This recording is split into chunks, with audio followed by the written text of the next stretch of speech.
Hey everybody! We're looking at planets and dwarf planets now, and we're really thinking about how do scientists actually define what a planet is. So if we go back to 1930, the year 1930, that's when astronomers first discovered Pluto. And at the time they thought, well, this must be another planet. It was further out than Neptune in the solar system, but it orbited the sun and it was large enough that they thought it should be a planet. So all the way up from 1930 until 2005, Pluto was considered a planet. And people said that there were 9 planets in the solar system. But in 2005, scientists made another discovery and they found another large object further out than Pluto. And they named this object Eris.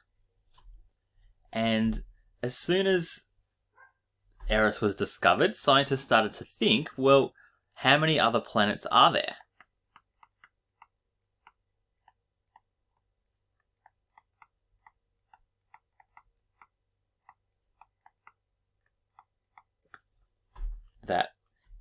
How many could be undiscovered? Could there be even hundreds more? And then we'd end up with hundreds of planets in the solar system. So, as normally happens in science, a big debate started to happen between scientists, and they debated on how can we actually change our definition of a planet. So the big question that scientists were arguing is, what is a planet?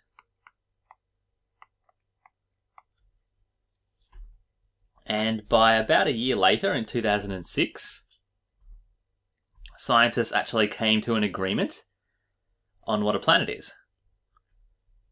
And in 2006, according to those rules of what a planet is, Pluto was no longer considered a planet anymore. So let's have a look at what those rules are of how scientists define a planet now. So first of all, planets have to orbit the sun.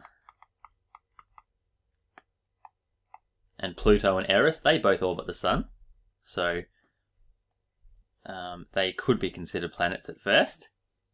But the second rule is planets have to be large enough so that they form themselves into a sphere.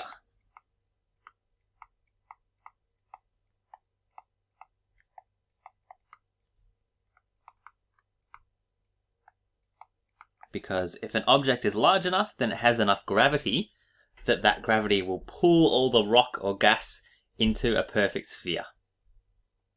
So Earth, Jupiter, all the other planets, they have enough gravity that they're perfectly round and a perfect sphere.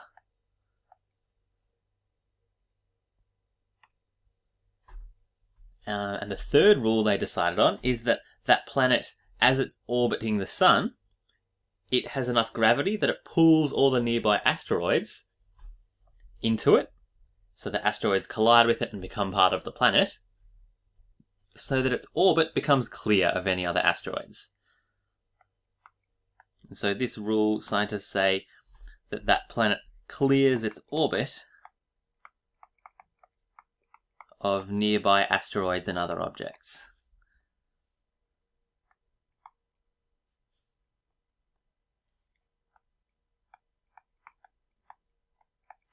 So, as Earth has orbited the sun over its billions of years lifetime, any asteroids that are nearby gets drawn into Earth because of Earth's gravity, and they'll collide with the Earth and become part of Earth.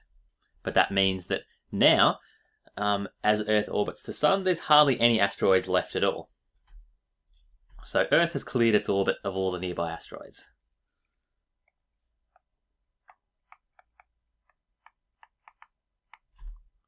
So once scientists had these rules, they then had a look at Pluto and Eris as well. So they had a look and they saw Pluto orbits the sun. Is it large enough to form a sphere? Well, almost. But it hasn't cleared its orbit of all the nearby asteroids. And that's because Pluto and Eris are found way out in the distant parts of the solar system called the Kuiper belt. And this is an area where there's lots and lots of asteroids filling up space. Well, there's a lot more than in the central solar system anyway. So it's an asteroid belt. And so as Pluto and Eris are orbiting the Sun, there's plenty of asteroids nearby, and they haven't cleared their orbit. So they don't fit these rules that scientists came up with. So in 2006, scientists declared Pluto's no longer a planet. And they came up with a new definition. So if objects orbit the Sun and they're almost a sphere, but they don't fit with rule number 3, they came up with a new definition which is called a dwarf planet. So Pluto is now a dwarf planet. So is Eris. That fits in with the same rules that Pluto does. And so far, since 2006, there's been at least 6 other dwarf planets that have been discovered as well. Or sorry, 4 more, so that there's now 6 dwarf planets in total that we know of.